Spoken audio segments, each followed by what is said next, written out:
Primary 2022 recruitment process, D.El.Ed 2022 যে 1982 জনে যে নিয়োগ হচ্ছে, অর্থাৎ তার জন্য যে প্রক্রিয়া কাউন্সেলিং, বিভিন্ন জেলাতে বিভিন্ন ডিপিএসসিতে প্যানেল কিন্তু চলে এসেছে। বিভিন্ন জেলার অফিসিয়াল নোটিশ প্রকাশ হয়েছে। আমরা গতকালই শেয়ার করেছিলাম, তাও অনেকে বুঝতে পারছিলেন না, সেই জন্য ভিডিওটা নিয়ে এলাম। তো এর আগেও আমরা অনেক নোটিশ শেয়ার করেছি। সমস্ত নোটিশ আপনারা পেয়ে যাবেন আমাদের টেলিগ্রাম চ্যানেলে। আপডেট মাস্টার 4 লিখে সার্চ করবেন, টেলিগ্রামে পেয়ে যাবেন, বা ডিসক্রিপশনে লিঙ্ক দেওয়া থাকবে। কোনো অসুবিধা হলে বা লিঙ্ক পেতে অসুবিধা হলে বা ডকুমেন্ট পেতে অসুবিধা হলে কমেন্ট করুন, আমরা আপনাদেরকে হেল্প করবো। তো স্ক্রিনে এখন দেখতে পাচ্ছেন বাঁকুড়া জেলা, দেখতে পাচ্ছেন 20/1/2026 নোটিশ, গতকালের নোটিশ। এটা অলরেডি আমাদের টেলিগ্রাম চ্যানেল বা সোশ্যাল মিডিয়া পেজে দিয়ে দিয়েছিলাম। দেখতে পাচ্ছেন এখানে 27 জানুয়ারি কাউন্সিলিং আছে, সমস্ত ব্যাপারটা দেখতে পাচ্ছেন লেখা আছে।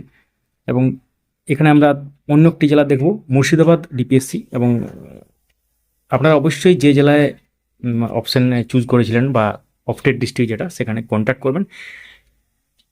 তো তারপরে ফাইনাল ডিসিশন কিন্তু নেবেন, কারণ এক্ষেত্রে এই যে লিস্ট, এগুলো কিন্তু সবসময় মানে নির্দিষ্ট সময় কিন্তু আমাদের কাছে নাও আসতে পারে। আপনার কনসার্ন ডিস্ট্রিক্টে অবশ্যই কন্ট্যাক্ট করবেন। তো মুর্শিদাবাদের ক্ষেত্রে দেখতে পাচ্ছেন 27 তারিখ 28 তারিখ হবে। এবং তারপর যদি আমরা এখানে পূর্ব বর্ধমানে দেখি, পূর্ব বর্ধমান হচ্ছে 29 তারিখ।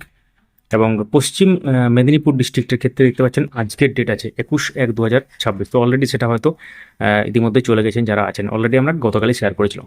তো এছাড়াও কিন্তু অনেক জেলার ক্ষেত্রে আছে, যেগুলো আপনারা অবশ্যই কন্ট্যাক্ট করবেন জেলাতে, বা আমরা যখন পাবো দিয়ে দেবো আমাদের সোশ্যাল মিডিয়া পেজে।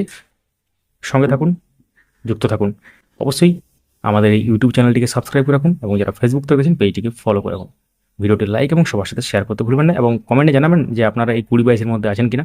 এবং এর সাথে যে প্রাইমারি যে ইন্টারভিউ, সেই সংক্রান্ত খবর আমরা দিয়েছি। প্রাইমারি ইন্টারভিউ বলতে 2025 রিক্রুটমেন্ট প্রসেস, যেটা অলরেডি 3টি জেলা নিয়ে বাংলা মিডিয়ামের জন্য যে শুরু হচ্ছে, সেটা সমস্ত ব্যাপারটা আপনারা অলরেডি জেনেছেন। অফিসিয়াল নোটিশ সহকারে কিন্তু আমরা দেখিয়েছিলাম। Thank you.